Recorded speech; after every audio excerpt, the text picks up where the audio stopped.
Muito bem, meus irmãos.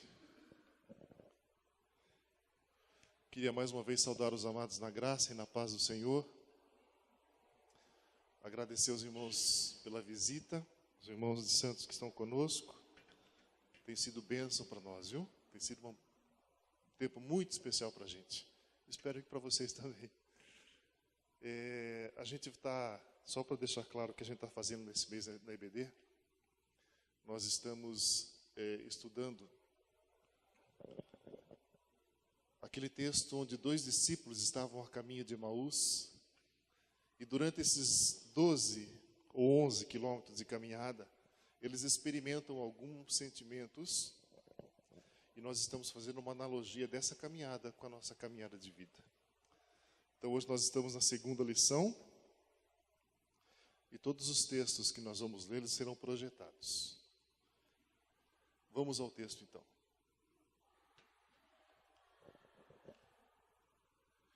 Naquele mesmo dia, 2 deles estavam indo para um povoado chamado Emaús, a 11 quilômetros de Jerusalém. No caminho, conversavam a respeito de tudo o que havia acontecido. Enquanto conversavam e discutiam, o próprio Jesus se aproximou e começou a caminhar com eles. Mas os olhos deles foram impedidos de reconhecê-los. Ele lhes perguntou: sobre o que vocês estão discutindo enquanto caminham? Eles pararam com o rosto entristecido. Um deles, chamado Cleopas, perguntou-lhe: você é o único visitante em Jerusalém que não sabe das coisas que ali aconteceram nesses dias? Que coisas? Perguntou ele. O que aconteceu com Jesus de Nazaré? Responderam eles. Ele era um profeta poderoso em palavras e em obras diante de Deus e de todo o povo. Os chefes dos sacerdotes e as nossas autoridades o entregaram para ser condenado à morte e o crucificaram. E nós esperávamos que era ele que ia trazer a redenção a Israel. E hoje é o 3º dia desde que tudo isso aconteceu. Nós não vamos ler o texto completo, porque nós estamos fracionando ele para o nosso estudo. Durante a nossa caminhada, evidentemente, entre outras coisas que a gente vive, a gente experimenta a decepção. E a decepção nos traz tristeza e às vezes nos traz revolta. Eu não sei quantos daqui assistiram um filme chamado O Todo-Poderoso. É uma comédia com o Jim Carrey. Alguém assistiu? Eu trouxe um trecho desse filme para a gente ver, para nós analisarmos a que ponto chega a revolta de alguém quando se decepciona com Deus. É claro que é uma comédia, é um jeito engraçado de se colocar diante de Deus, mas eu tenho certeza que muita gente vai se identificar com isso, com a fala desse personagem, porque realmente a gente experimenta essas coisas na vida. Por favor, Peixoto, coloca para nós o vídeo.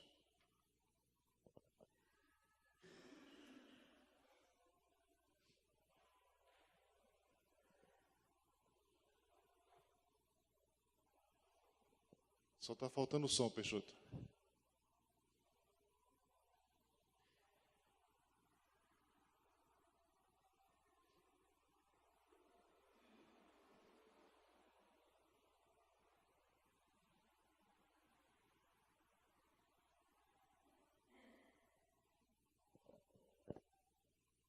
O personagem do Jim Carrey perde o emprego, o principal inimigo dele consegue ascensão na empresa, e ele fica absolutamente revoltado com isso.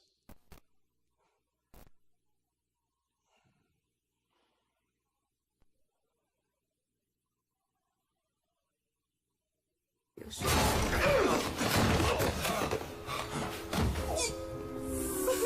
é perfeito! Essa é a motivação que eu precisava! Maravilha! Obrigado! Valeu! WKBW! Vocês são um bando de incompetentes! É isso que vocês são! Vejo vocês no canal 9, onde tem notícia de verdade! Tá me chamando de cego, é? Quem é cego aqui?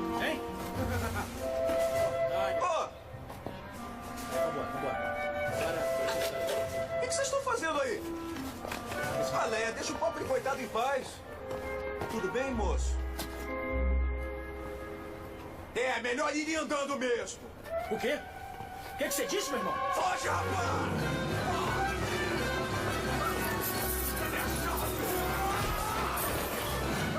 Peraí! Não, peraí! Vamos, Sondrai! Aí, esqueceu suas coisas? Vambora daqui. Fala alguma coisa! Fala agora!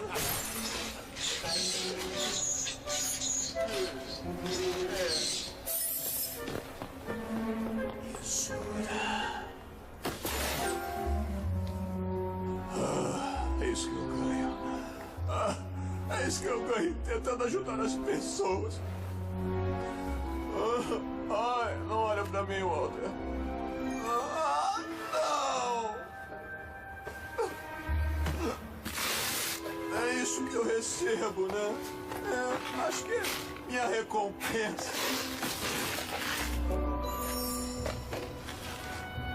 Justa?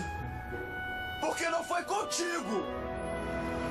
Graças a Deus que está aqui. Ah, é Deus! Vamos agradecer a Deus, né? Porque suas bênçãos estão chovendo sobre mim. Peraí, isso não é chuva! Bruce, por favor, não faça isso. Sabe que tudo que acontece tem uma razão. Que eu não preciso. Isso é um clichê. Isso não serve pra mim. Mas vale o pássaro na mão que nós voando. Eu não tenho pássaro, eu não tenho mão. Deus levou meu pássaro em minha mão. Tá, entendi. Então Deus está te perseguindo, é o que está dizendo? Não, ele tá me ignorando completamente. Ele tá muito ocupado dando pro Evan tudo que ele quer. Ah, que ótimo, Sam. Mas errou o alvo. O poste é aqui! Não briga com ele. A culpa não é do cachorro. Não, a culpa é de Deus. Ele controla mal o Sam. Tá legal, já chega. Quer parar de se fazer de Marte? Eu não tô sendo um mártir. Eu sou uma vítima. Deus é um garoto malvado sentado perto de um formigueiro com uma lupa e eu sou a formiga. Ele podia consertar minha vida em 5 minutos se quisesse. Mas ele prefere queimar as minhas anteninhas e me ver contorcer.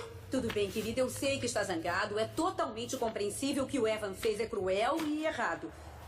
Mas hoje podia ter sido muito pior. Tô feliz que esteja bem. Como é que é? Eu não tô bem, não. Eu não tô feliz. Eu não tô feliz com um emprego medíocre. Eu não tô feliz com um apartamento medíocre. Eu não tô feliz com uma vida medíocre.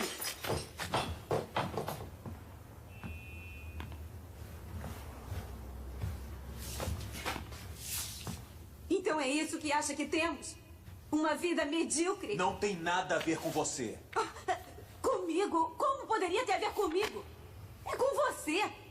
Sempre é com você. Perfeito. Perfeito.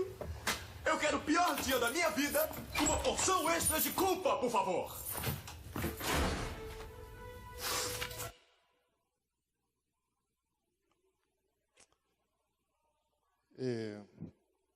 Evidentemente, às vezes a gente passa por algumas circunstâncias na vida que a gente fica perguntando, será que Deus se esqueceu de mim? Será que Deus está brincando com a minha vida, me proporcionando esse tipo de situação?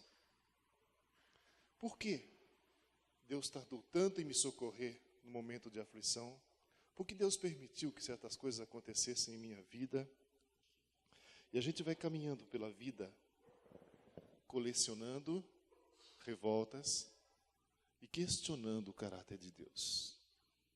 Lamentavelmente. E o que esses 2 discípulos a caminho de Emaús experimentaram foi um tempo de decepção, entre outras coisas. O Senhor, que eles esperavam que fosse vencer o mundo, estava crucificado. Nós vamos destrinchar esse texto a partir de agora. Nós vamos conversar sobre ele. E eu queria começar pelo verso 14. Olha o que diz assim, esse texto. O texto diz que esses 2 discípulos caminhavam e conversavam a respeito de tudo o que havia acontecido. Tudo o que havia acontecido na visão deles. Mas olhem vocês, qual era o tudo desses caras. Os chefes dos sacerdotes e as nossas autoridades o entregaram Jesus para ser condenado à morte e o crucificaram. E nós esperávamos que era ele que ia trazer a redenção de Israel. Observem.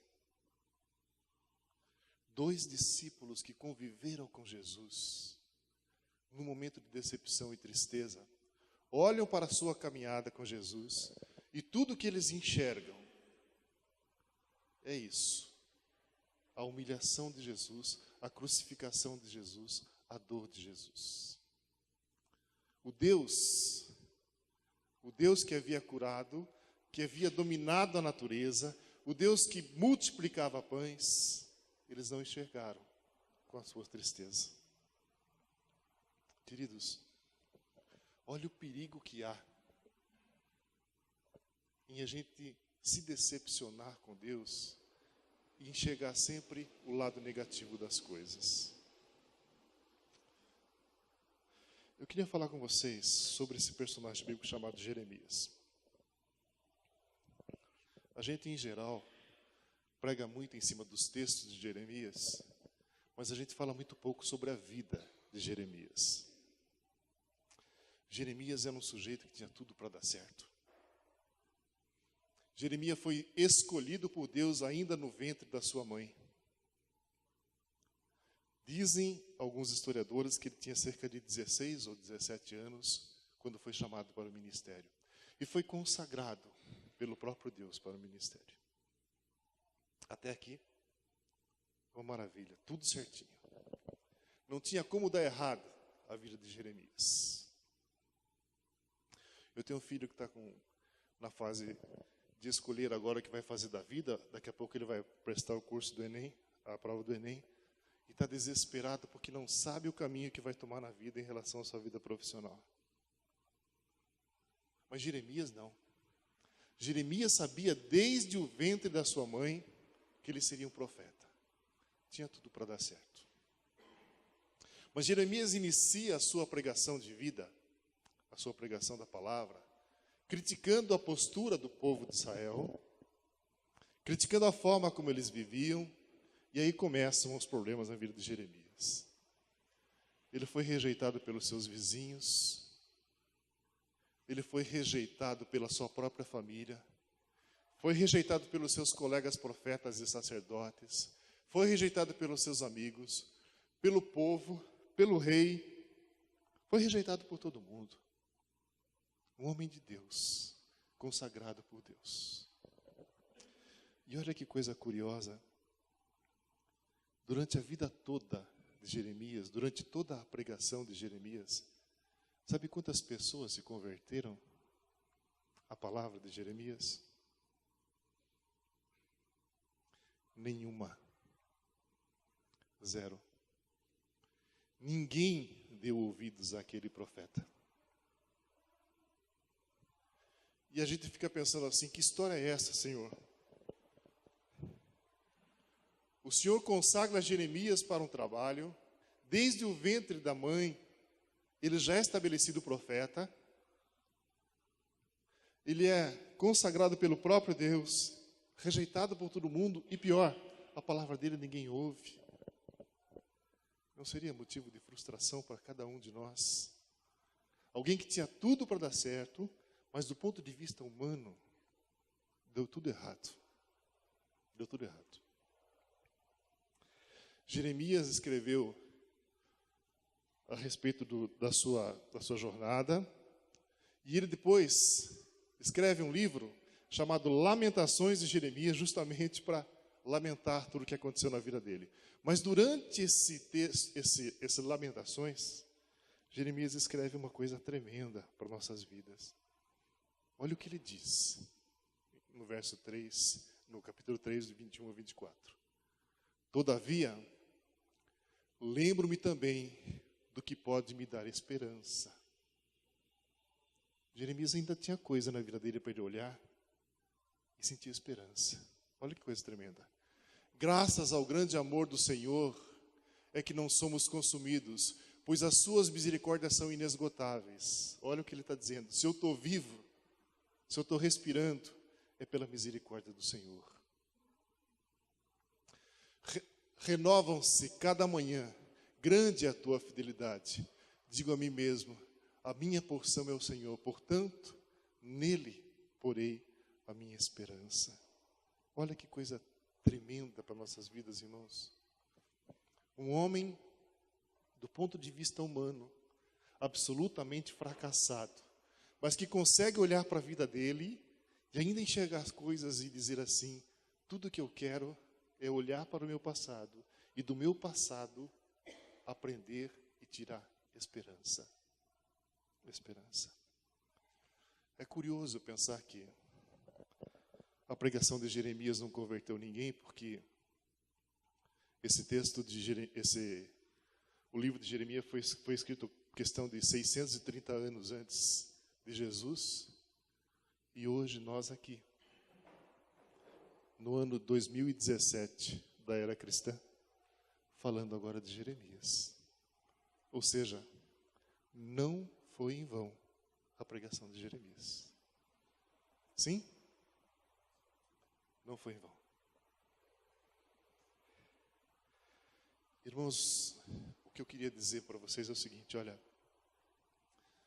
a gente tem uma tendência muito natural na vida da gente a olhar para a vida da gente e só enxergar as coisas que são negativas, as coisas que não nos trazem esperança.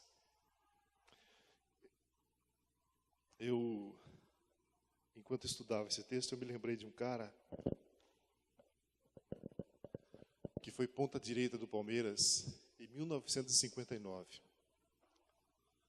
Um craque de bola, um sujeito chamado Júlio Botelho. Alguém já ouviu falar?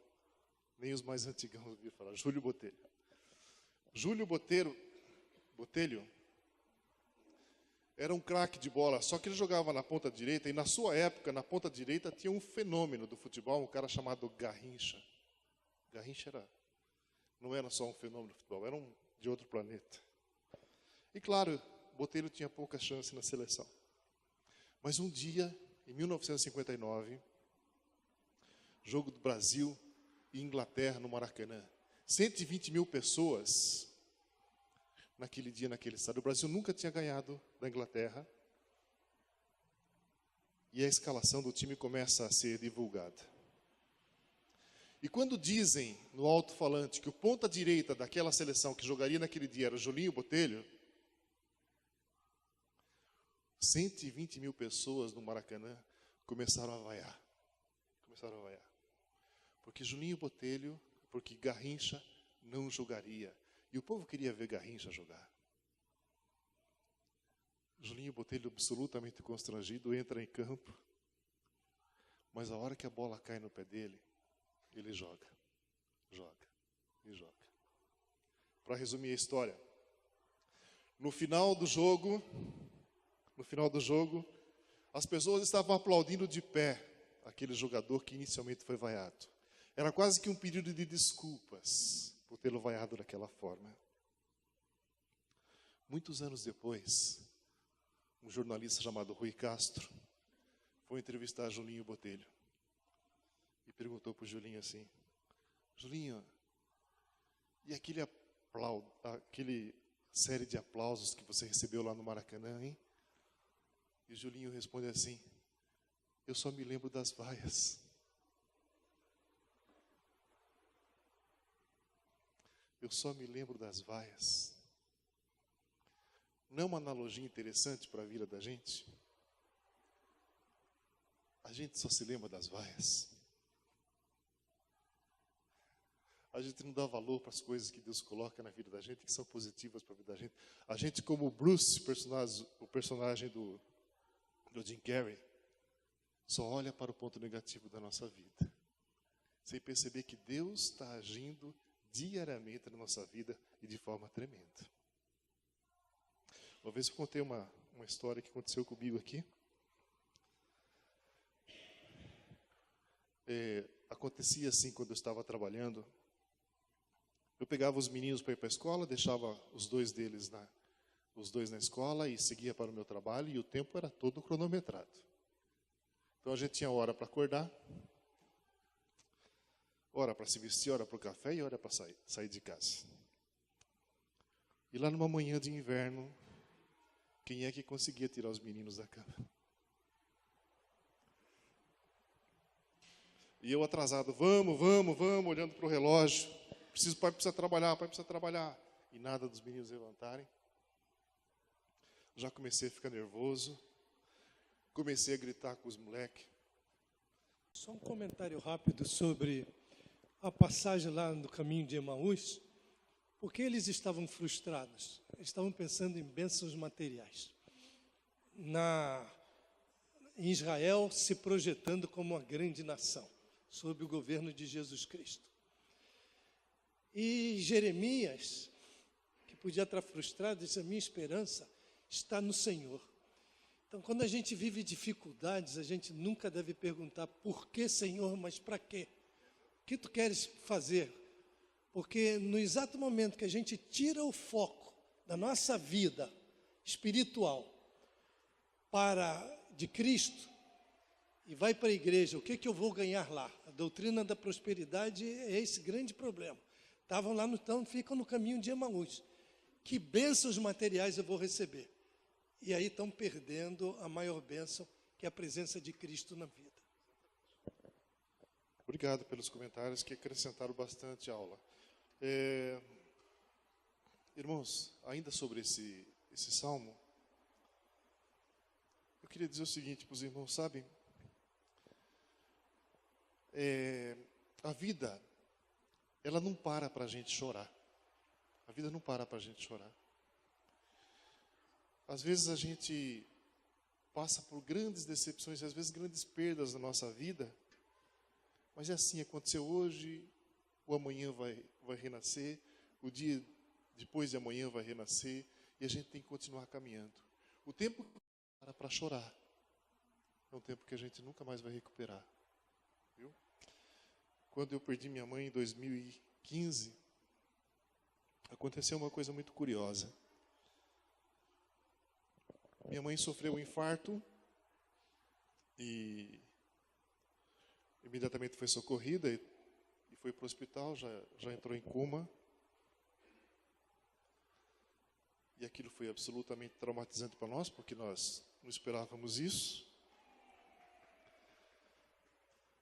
E minha mãe estava lá em coma, e o hospital, alguém do hospital liga para a gente e diz assim: ó, preciso da presença de vocês no hospital. Eu liguei para o irmão e falei: Edmar, está na hora da gente chorar. Porque a gente sabe que quando chegam essas notícias de hospital, não são coisas boas, né? Chegou o nosso tempo de chorar, eu disse para ele. E nós entramos no hospital, caminhamos até a sala da UTI, onde estava minha mãe. Fomos recebida por uma médica, que começou ali a escolher as melhores palavras do vocabulário dela, as menos doloridas, para dizer que a gente havia perdido a nossa mãe. E embora a gente estivesse esperando aquela notícia, a hora que ela chega, é muito difícil de aceitar. E a hora que ela finalmente diz: olha, sua mãe não resistiu ao infarto, eu olho para o Edmar olha para mim, aquele nó na garganta, vontade de chorar e de desabafar com o choro. Mas logo chega uma outra pessoa do boss e disse: olha, vocês não querem doar a córnea da sua mãe para alguém que precisa enxergar? E terminado, depois de atender a menina do boss, chega outra pessoa para tratar de questões burocráticas. Enfim, a gente não conseguiu chorar, porque as coisas iam acontecendo numa dinâmica muito grande. E às vezes acontece isso na vida da gente. Não dá tempo da gente chorar. Tal é a correria da vida. As coisas vão acontecendo. A gente só foi chorar quando o corpo da minha mãe chegou para o guardamento, né? Para o velório. Mas na caminhada da vida da gente, olha o que o salmista diz. As coisas não param. A gente vai caminhando e ainda que chorando, é preciso plantar. Plantando. E a promessa de Deus para aqueles que plantam, ainda que chorando, é que hão de colher com alegria. Essa é a promessa do Eterno. Vamos em frente, gente? Alguém quer falar mais alguma coisa sobre isso? Verso 19. Olha o que Jesus pergunta para esses caras quando eles dizem que aconteceu tanta coisa ali e eles estavam frustrados por aquilo tudo. Aí Jesus pergunta: que coisas? E eles respondem: o que aconteceu com Jesus de Nazaré? Responderam eles: ele era um profeta, poderoso em palavras e em obras diante de Deus e de todo o povo. Reparem, será que Jesus não sabia o que estava acontecendo? Por que ele provoca aqueles dois discípulos e pergunta: que coisas estão acontecendo? Sabe, que coisas? A pergunta ela tem um tom assim de ironia, eu diria, porque Jesus sabia tudo o que estava acontecendo. Mas na resposta dos caras, ele descobre qual era o problema. Olha lá. Eles sempre trataram Jesus como um profeta, não como um Deus. Não como um Deus. Então, queridos, olha, quando a gente tem firmeza daquilo em que a gente crê, quando a gente sabe que o nosso Deus está no controle de todas as coisas, que a nossa vida está na mão do Criador de todas as coisas, daquele que controla as circunstâncias da nossa vida, pode perguntar para nós o que está acontecendo, que a gente vai responder: eu não sei, eu não entendo, mas tudo está no controle do meu Deus. A resposta daqueles caras era típica de alguém que não sabia com quem estava andando. Jesus não era só um profeta. Longe disso. Jesus era Deus. Romanos 8, 28 diz que tudo coopera para o bem daqueles que amam a Deus. Se tudo coopera para o nosso bem, por que tristezas durante a caminhada? Como é difícil viver a fé cristã, né, irmãos? Como é difícil. É inevitável a tristeza e ao mesmo tempo a gente sabe que tudo o que acontece para o nosso bem.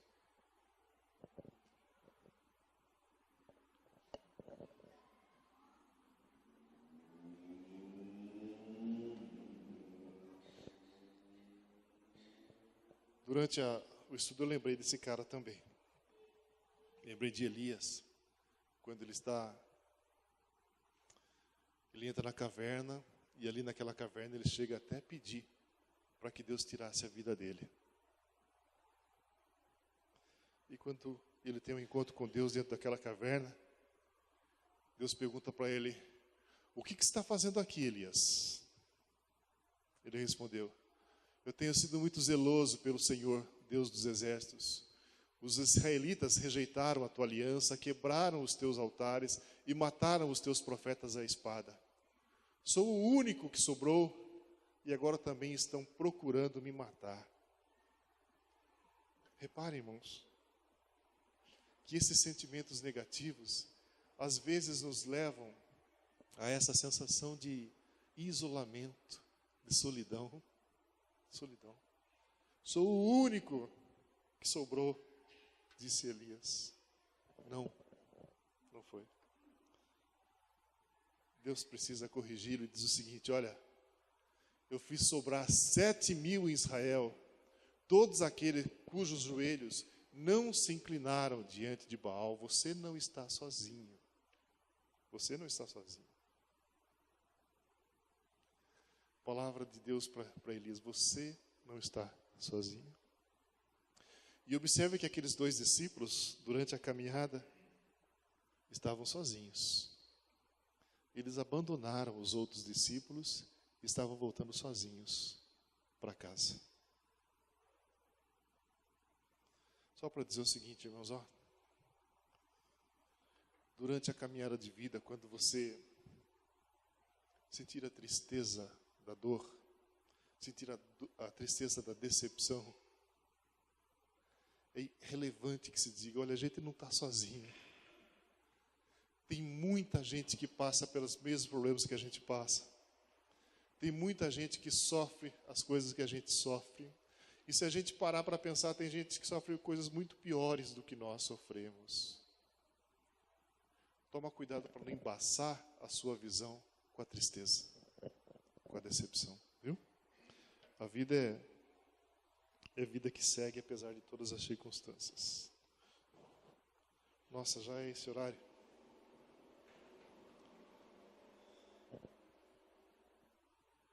E nesse verso, no 21, eles mostram realmente toda a desesperança pela qual estavam passando. Quando eles dizem, nós esperávamos que era Ele que ia trazer a redenção de Israel. Quando ele diz nós esperávamos, significa que eles não esperavam mais. Ou seja, acabou a esperança. Acabou a esperança. E quando morre a esperança, aqui no Brasil a gente costuma dizer a esperança é a última que morre.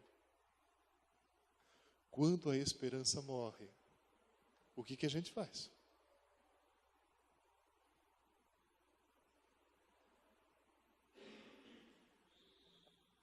Esses caras perderam a esperança. Por alguns motivos. Quando você cria expectativas em cima de pessoas, a tendência é que você se frustre. Quando as suas expectativas são criadas em cima do Senhor, dos projetos de Deus, você vai continuar esperançoso. Sim, irmãos. Toma muito cuidado, como disse aqui o irmão Furlan. A expectativa deles é que que Jesus era apenas um profeta que viria redimir o povo através da luta, da briga. Não era isso, não era isso. Na visão desses caras, Jesus era apenas mais um homem. Não era isso. Não era isso. É por isso que a gente vive, muitas pessoas estão por aí desesperançadas, porque não conhecem o Deus que cuida do destino. As pessoas estão desesperançadas. Não é difícil constatar isso por aí, viu, gente? Estava me lembrando daquele versículo, que diz, é Mateus, não sei o versículo. Que dizem os homens que eu sou? Ali naquele diálogo, Jesus com os discípulos. Então, aí disseram, uns dizem que é profeta, outros dizem que é e tal. Elias, isso. Aí, quem é que estava com a firmeza e disse, e você? Que no caso era Pedro. Que dizes que eu sou? Aí aquela resposta ali foi decisiva. Tu és o Cristo, o Filho do Deus vivo.